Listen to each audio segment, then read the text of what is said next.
All right, hey everybody, back with another news feed here for you. Don't forget, I post a video every single day. Sometimes one, two, three, doesn't matter. They're always out there for you. This one right here, really fast. One of Colorado's biggest city is adding speed corridors, okay? And it is basically in, just at Fort Collins. Officials in one Colorado city will be using new tech to help crack down on speeders. It is the city of Fort Collins, and they are going to do it. Here's what it basically means. We'll establish these speed corridors will be established along roads with excessive violations. Photo radar systems will take pictures of the vehicle and the driver. Tickets issued by camera is a valid citation as if it was issued by an officer. Revenue will be earmarked for future traffic safety related work. And here it goes. So if you live there or you're driving through there, just know camera radar tickets are going to be a part of the deal. It's just another city to add to the list. It's ridiculously stupid and lazy. I'm not a fan of this, but anyway, just so you know, that's a reality you're going to have to deal with out there. So next gen Ford F-150, the EV, is delayed again for the second time. I find this interesting though here. So originally the next EV, the Lightning, which we don't know if it'll be called the Lightning. Okay, we don't know. They say it may or may not continue to be called the Lightning. That Lightning's got a lot of bad reputation around it, so they may drop it. But it was being delayed originally. We knew it was being delayed from 2025 to 2026. However, it is being delayed again. And let's see why. Today, Ford Motor Company announced the production of the next-gen Ford F-150 EV, codenamed Project T3,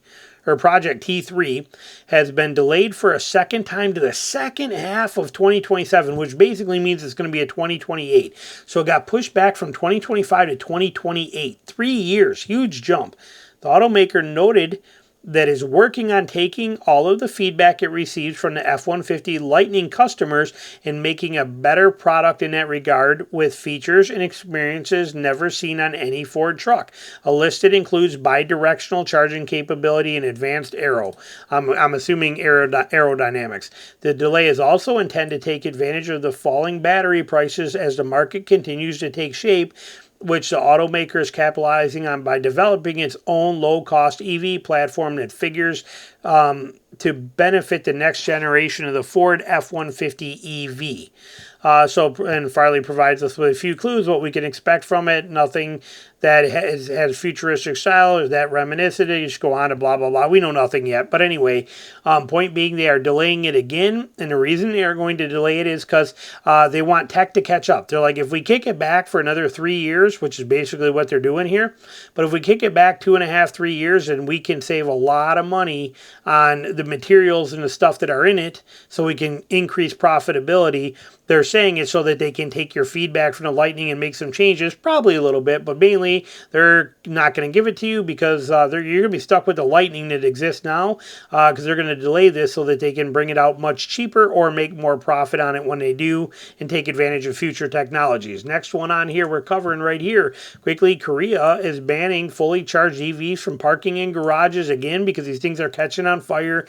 I've said it many times. Again, you guys argue with me every time I post one of these about how safe it is to park an EV in your garage and you're just fine. It's no different than having your laptop plugged in on your counter, blah, blah, blah. But yet, here's another one. We see every brand catching on fire all the time. Well, here in Korea, they are saying, no, you cannot park them in a parking structure like in an apartment building or anything like that. We just had them catch on fire.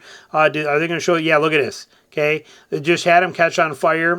It was a Mercedes EV parked and boom, gone. And it burned everything in here. Okay, we see this more and more happening in people's garages, things like that. Park it outside. If you own an EV, don't park it in your garage. Next thing up we're going to talk about. Main article is this one right here. Grab my attention for this headline alone. I already know about all the layoffs. Okay, that's fine for a few.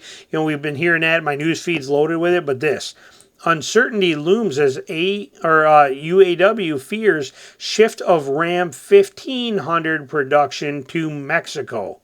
That caught my attention. What do you mean, shifting that? What do you mean bringing that to Mexico? Because if we look right here, and we just look at this right here, okay, Ram trucks for the light-duty Ram 1500, their journey begins, Sterling Heights Assembly Plant, okay?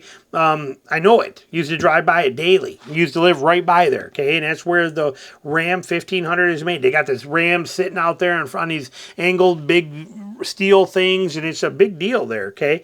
But that's where they're at. And then the Ram Classic 1500, the one that's discontinued now, that was built at the Warren Truck Assembly Plant. Okay, also right there, 20 minutes away from where this plant is that plant. Well, we know this one here has kind of been shut down and people are getting laid off because the Ram 1500 Classic is going away. But the 2025 Ram 1500 is built at the Sterling Heights plant, and it's right there, made in Michigan. This is saying UAW fears shift of Ram 1500 production to Mexico. Okay, now the HD trucks are already made in Mexico. So it says right here, Stellantis recently announced plan to lay off its workers. Okay, we already know that's the end of the Classic. We've taught everybody, it's been talked and beat like a dead horse. We know that's happening. It happens on October 8th. Okay, so that's no big deal. The union expresses its belief that the second shift could be maintained at the this is Warren Truck Assembly Plant, okay, WTAP, Warren Truck Assembly Plant, if the facility were to take the excess production of the latest generation Ram 1500 from nearby Sterling Heights Assembly Plant. However, this remains unclear, as Stellantis has not confirmed whether the excess work will stay in the U.S. or be moved to Mexico. We don't know how much truth there is to this, and the UAW is very pissed at Stellantis right now, so they might be making up anything they can. So we don't know. But we do know for sure that at the Mexico plant, the Saltillo truck plant in Mexico, is where they make the Ram 2500 and 3500 and the 35, 4500, 55 chassis cab. So all the Rams HD trucks are made down there. Okay, but the Ram 1500 is built at in the Sterling Heights plant. So we'll have to see what they do here with this, but there's a possibility that the Ram 1500, like the 2026 Ram 1500, might be built in Mexico as well too. It's pretty interesting. We don't know for sure what's going to happen. We know that the union contracts with Stellantis is set to expire in 2028.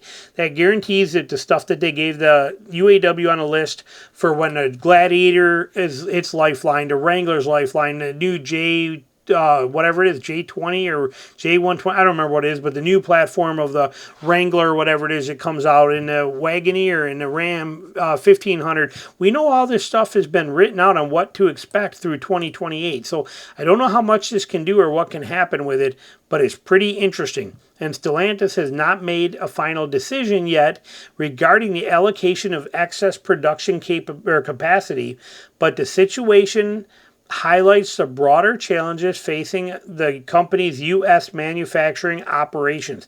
Tavares had acknowledged that in the past few months it's been painful due to supplier issues, plant shutdowns, mismatching between production and market demand for specific models and trims. These challenges have only added to uncertain surroundings in the future of both the Warren Truck Assembly Plant and the Sterling Heights Assembly Plant. So since he's saying that, okay, since Tavares is saying that things are pretty bad right now, we don't know what's going to happen, and we have the right to move things around and change and do whatever we want to do to make our production and our goals and our profits hit. And even that means that, we have uncertainty surrounding the future of both the Warren Truck Assembly Plant and the Sterling Heights Assembly Plant, basically both Michigan plants. So we don't know what's going to happen or how it could be, remain whether Stellantis decides to keep production in the U.S. or shift more work to Mexico. I don't know. We'll have to see. What do you think? Would you buy a Ram 1500 if it came from Mexico? Would you be pissed that it goes there? I would be bummed. It would be nice to keep it here. But like I said, the 2500s are made down there, and they're phenomenal trucks too. Tundra's, or the Tacoma, and Tacoma's made in Mexico now again. And a lot of the third gen was. I mean, Mexico makes a lot of good vehicles. So your thoughts, put them down below. Thanks for watching.